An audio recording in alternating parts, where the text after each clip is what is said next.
What is going on, beautiful people? Welcome to another episode of the Narcissist Code. I'm your favorite. Yes, you can have a favorite. Self-aware narcissist, Mr. Lee Hammock, better known as Mental Illness from TikTok, Instagram, YouTube. You know where to find me at. If this is your first time seeing my face or hearing my voice, I am a diagnosed narcissist, and I use my platform to raise awareness for, narcissistic personality disorder, get more people into therapy, victims, survivors, and narcissists alike, and also validate the victims and survivors of narcissistic personality disorder as a whole. Today's episode is going to be about the dreaded co-parenting with a narcissist, and this is from personal experience. Because I co-parent with my son's older mom, my oldest son's mom, and I am a narcissist, so I can kind of give you perspective on how I think when I co-parenting and things like that. So, in my mind, I always want to be right, and I know this. People are like, "Hey, Lee, we didn't have to click on your channel to know that narcissists want to be right, okay, brother? We already knew that, right? Right? Am I right? Yeah, you're right. But it's different when you have kids, because you want to be right in raising them to become the best version of themselves that reflect you the best. Like, I know this, again, it's going to sound very, very prototypical as a parent, but narcissist mind works a little bit differently. You want the world to view your kid good, because your narcissists typically view their children as reflections of us. Like, they are direct reflections of how I view myself on this planet. So I want people to view my kids how they view me, and I want people to view my kids, as good human beings, as good people, for the most part. So I want to control that aspect of stuff like that. So decision making, I want to be controlling decision making, like school, classes, sports, timing, schedule, living conditions, I'm talking about literally everything. So when you're trying to co-parent with a narcissist, you have to realize that if the narcissist is actually trying to co-parent with you, because some of them don't. Some of them, yes, they do abandon the kids, and that's terrible. They're evil, evil people. They just abandon their kids. Sometimes they will threaten to abandon the kids if you don't give them what they want, schedule-wise. You don't drop it. I've seen it so many times. If you don't continue to sleep with them, if you don't drop the child support, if you don't, take them, if you don't, just all that type of stuff right there. They'll threaten to abandon the kids. So in that situation right there, you can kind of tell how they really feel about the kids. If they can threaten to abandon them based on some monetary gain or monetary loss, or a day or two, the schedule differences and things like that, then they don't really care about those kids. You can kind of tell what the situation right there, because that's one of the questions I get so much. Do narcissists really care about their kids? Do they love their kids? I need to know. Like, you have it. How are they treating the kids, and how are they threatening to abandon the kids and leave the kids alone based on something that you experienced? Like that, based on something that anybody has experienced. So that's why in the mindset of things right there, when you're dealing with a narcissist trying to co-parent, you have to realize that they are coming from a place of, the ego is going to be bigger. So if you try to if you override a decision that a narcissist makes, if you try to override a decision that I make, like, okay, I want them to go to this school and play this sport. If you try to override that because you're the mom, because you're the dad, you're going to get a lot of backlash and a lot of heat from that narcissistic person, especially somebody like me. Somebody like a narcissist will threaten, like, okay, cool, I'm not going to help them practice. I'm not going to do this. I'm not going to take them to practice. All that's going to, you want them to play this sport? You want them to play this sport instead of the sport I wanted them to play? Cool. You're going to take the burden of going to make sure they get to practice, make sure you pick them up and things like that. That's all on you. No, and I know your work schedule doesn't allow you to do that. So you needed me to pick them back and forth between practice. So you needed me to do that. So I'm threatening to not do that because you try to override me. Oh, okay, cool. I'm not. And my son or my daughter could want to actually play that sport, but I don't want them to play that. You know what I mean? I'm not gonna take them to practice. You do it. Make sure they have a ride home. Make sure they have a ride to and from practice and things like that. You know what I mean? So that situation arises right there. So, when you co-parent with the narcissist, realize that they are coming from a place of entitlement, because they think they are entitled to that kid. Not even 50-50. It's more like 75-25. We feel like our opinions matter more than yours. So take that into consideration when you're trying to make decisions with narcissistic people, when co-parenting wise.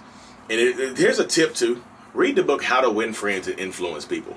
Read that book. If you have to co-parent with a narcissist, I suggest you read that book, because it's a book about how to make stuff mutually beneficial, or how to make stuff appear that is mutually beneficial when it's really benefiting you more than it's benefiting the other person.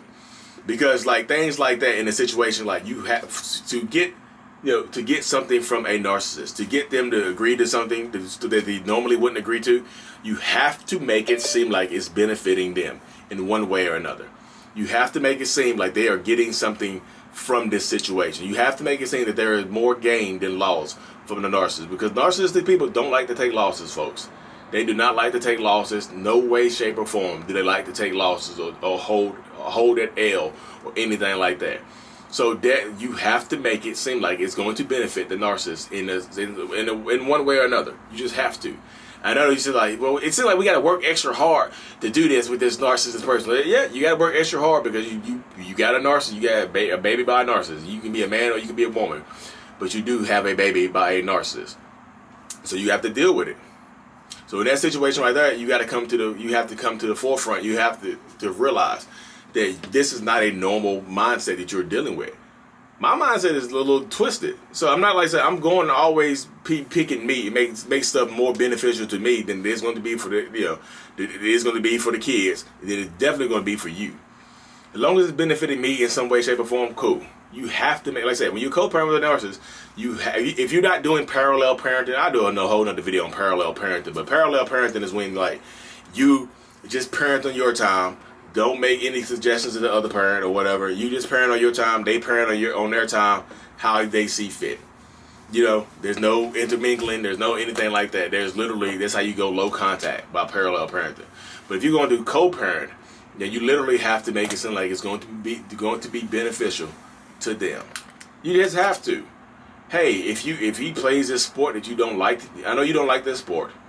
I know you don't like him playing. I know you don't like him playing backgammon or lacrosse. You don't like him playing lacrosse, but he's going to be great at lacrosse, and that's going to make you look really, really good. People are going to be like, "Damn, who's his dad? Who's his mom?" It's going to make you look really, really good. You see how they're right there? You stroked the narcissist's ego, and you made it sound like it's going to be beneficial towards them because it's going to end up making them look good.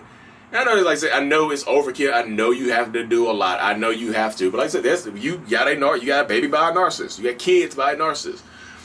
It's different if you've been married for a while. Do you have babies with them? I feel like it's always different. But like, if you don't, stop. Look, this is not even meant to be controversial, but stop having babies by people you don't know. This is men and women both. Stop having babies by people you meet 2 weeks in. It's like, let's have a family together. Stop getting pregnant by people you don't know their last name, or you don't know where they're from. You don't know their criminal history. You don't know anything about it. Stop having babies by people you do not know. That blows my mind.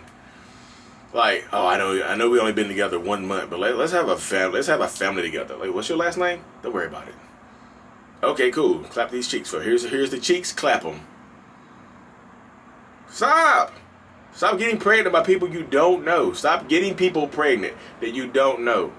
That's how you live terrible lives. That's how you live terrible existences, and kids get raised in these terrible conditions because their parents didn't know each other when they were created. It's just a random cheek clap and some love bombing. Like I said the other day, they set the love bomb off inside of you. You had a baby by it. Stop having babies by people you do not know, because this is how you create these situations. Like, I wish I would have known this before I had a pregnant. Like, I wish you would have known him before you got pregnant. I wish you would have known her before you got her pregnant. I wish I'd have known how this person was before they trapped me with a baby. Nobody can trap you with a baby. Like I said, I truly believe that nobody can truly trap you with a baby. Like, of course, the religious aspect comes into it, but I'm like pro you. I'm a man. Your body, your choice. Let's just leave it at that. Your body, your choice. I'm just leave it at that right there. Because if you, like I said, nobody can trap you with a baby. Like, oh my goodness, they just trapped me. It was 2 weeks in, they trapped me with a baby. Where's the protection at? How did they trap you? They looked at it again, said they uncovered love bomb off inside of you. And now you got a baby with somebody you've been knowing for 2 weeks. Stop. Anyways, y'all, I gotta cut this thing short. I gotta hop on this one-on-one, y'all. I really, truly appreciate every single one of y'all, because guess what? As much as y'all learn from me, I learn even more from y'all. I'm truly thankful. Mental Illness is out. Peace.